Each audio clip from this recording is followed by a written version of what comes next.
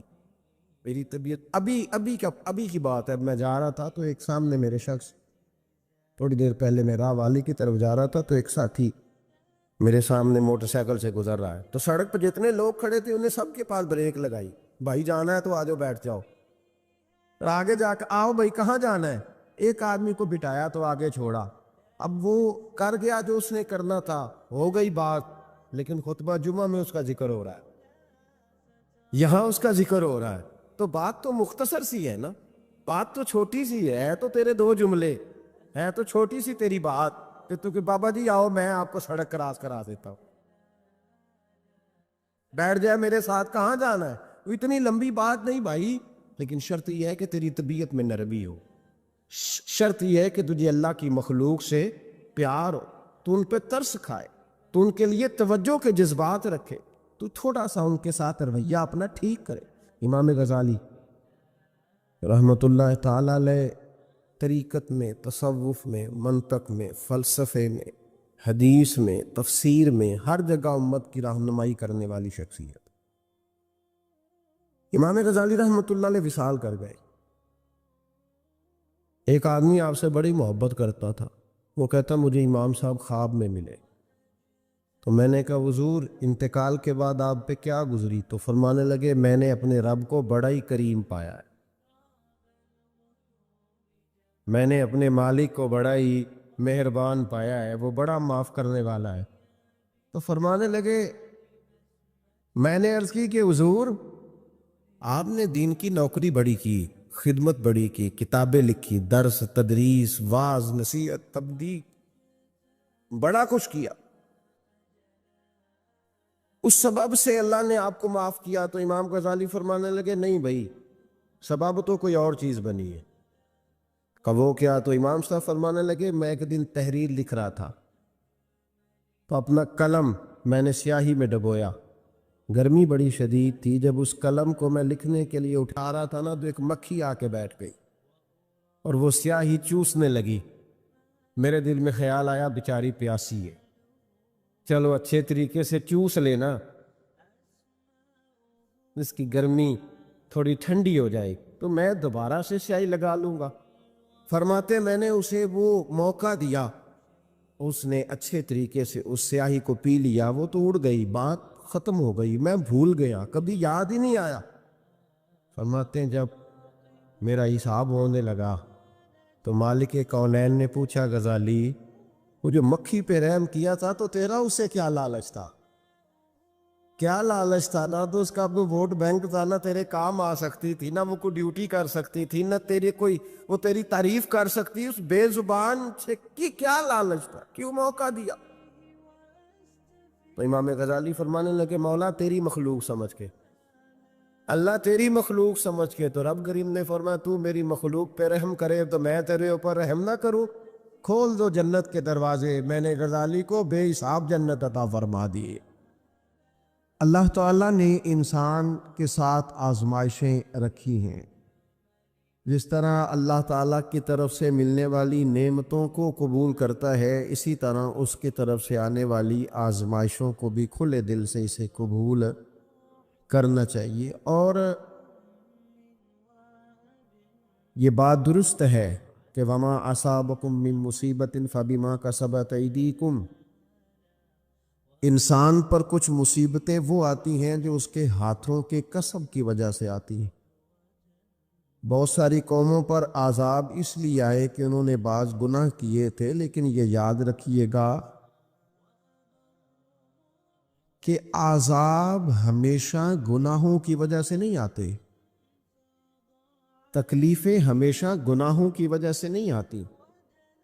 انسان دکھوں میں، مشکلات میں صرف اپنی غلطیوں کی وجہ سے نہیں الجھتا، بلکہ نبی پاک علیہ الصلاۃ والسلام نے فرمایا ہے اللہ تعالیٰ کسی بندے کو کوئی درجہ دینا چاہتا ہے، اس کے اعمال اس طرح کے نہیں ہوتے کہ اسے درجہ دیا جائے، اللہ اسے کسی مشکل میں ڈال کے اس کے درجے کو بلند فرما دیتا ہے۔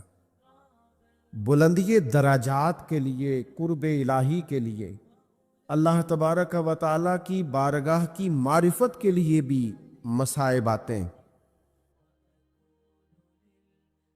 آپ دیکھیے نا، نبی پاک صلی اللہ تعالی علیہ وسلم نے فرمایا سب سے زیادہ تکلیفیں انبیاء پہ آتی ہیں، اور فرمایا میں اللہ کا محبوب ہوں، انبیاء کا سردار ہوں، میرے اوپر سب سے زیادہ تکلیفیں آئی ہیں، آزمائشیں آ جاتی ہیں، اور رب فرماتا ہے وَلَنَبْلُوَنَّكُمْ بِشَيْءٍ مِّنَ الْخَوْفِ وَالْجُوعِ، ہم ضرور تمہیں آزمائیں گے کچھ خوف کے ساتھ، کچھ بھوک کے ساتھ، وَنَقْصٍ مِّنَ الْأَمْوَالِ وَالْأَنفُسِ وَالثَّمَرَاتِ، ضرور تمہیں آزمائیں گے پھلوں کی اور جانوں کی کمی کے ساتھ۔ اگر تم اس میں ثابت قدم رہے، شکوے نہ کیے، اپنے رب کی رضا پہ تم راضی رہے، تو وَبَشِّرِ الصَّابِرِينَ، اے محبوب پھر جو میری رضا پہ صبر کریں انہیں میری جنت کی خوشخبری بھی عطا فرما دے۔ ہم تمہیں ضرور آزمائیں گے، خوف بھی، بھوک بھی، مالوں اور جانوں کی کمی بھی۔ مومن کی یہ شان ہوتی ہے کہ وہ کسی بھی موقع پر اپنے رب سے شکوہ نہیں کرتا، کسی بھی حال میں اپنے رب کی شکایت نہیں کرتا۔ نبی کریم علیہ السلام نے فرمایا اگر اللہ تعالیٰ کسی بندے کو بیمار کرے اور پھر اس بیماری پر وہ صبر کرے اور آنے والوں سے رب کا شکوہ نہ کرے، تو فرمایا اللہ تعالیٰ نے جو گوشت اسے دیا ہوتا ہے اس سے بہتر گوشت اللہ اسے عطا کر دیتا ہے۔ اگر اللہ تعالیٰ کی حکمت غالب ہو اور تقاضا اس بیماری میں اس بندے کے انتقال کے کر جانے کا ہو، تو فرمایا پھر اللہ تعالیٰ اسے شہادت کا درجہ عطا فرما دیتا۔ آزمائشیں آ جاتی ہیں، انسان پر مصائب آ جاتے ہیں، دکھ آ جاتے ہیں، تکلیفوں کا سامنا بندے کو کرنا پڑ جاتا ہے۔ اب یہ کہ اس میں اپنے دل کو، اپنی روح کو قرار دیا جائے، اپنے آپ کو اللہ کی رضا پہ کھڑا کیا جائے۔ ہمارے چینل کو لائک کریں، سبسکرائب کریں اور مزید ہمیں کمنٹ سیکشن میں بتائیں کہ آپ کس طرح کی ویڈیوز دیکھنا پسند کرتے ہیں۔ جزاک اللہ۔ اور ان حوادث کا مقابلہ کیا جائے، ان چیزوں کو دیکھا جائے اور یہ غور کیا جائے کہ میرا رب اگر اسی بات میں راضی ہے تو یقیناً اس میں اللہ کی کوئی خاص حکمت ہوگی۔ نبی پاک علیہ السلام نے ایک شخص سے پوچھا کیا دعا مانگ رہے ہو؟ تو اس نے کہا یا رسول اللہ میں اللہ کی بارگاہ میں صبر کا سوال کر رہا ہوں۔ تو حضور فرمانے لگے صبر تو مصیبت پر ہوتا ہے۔ یا رسول اللہ پھر کیا مانگو؟ آپ ان جملوں اور لفظوں کی گہرائی کو سمجھیں، صبر کے لیے تو پہلے مصیبت آئے گی، پھر صبر آئے گا۔ تو یا رسول اللہ کیا مانگوں؟ فرمایا تو رب سے عافیت مانگ۔ مانا کیا ہے؟ مصیبت آئے کیوں؟ اللہ تجھے اپنی حفاظت کے حصار میں لے لے، وہ وقت ہی کیوں آئے کہ جب تیری طبیعت الجھ جائے، جب تو پریشان ہو جائے، جب تو اللہ سے عافیت مانگنا۔ جب تو عافیت مانگے گا تو اگر کبھی مشکل آئے گی بھی نا تو خدا پھر اپنے فضل سے مشکل سے نکلنے میں رستہ بھی بڑی جلدی عطا فرمائے گا۔ ہمارا یہ مزاج بن گیا ہے کہ ہم اپنے حق میں ایسی چیزوں کا سوال کر رہے ہوتے ہیں جو کئی دفعہ ہمیں مل جائیں تو ہمارا نقصان کرے۔ قرآن حکیم ایک جگہ پہ اللہ کریم نے فرمایا ہے کہ اگر سب لوگوں کو مال دے دوں تو بغاوت کریں، فساد ہو جائے۔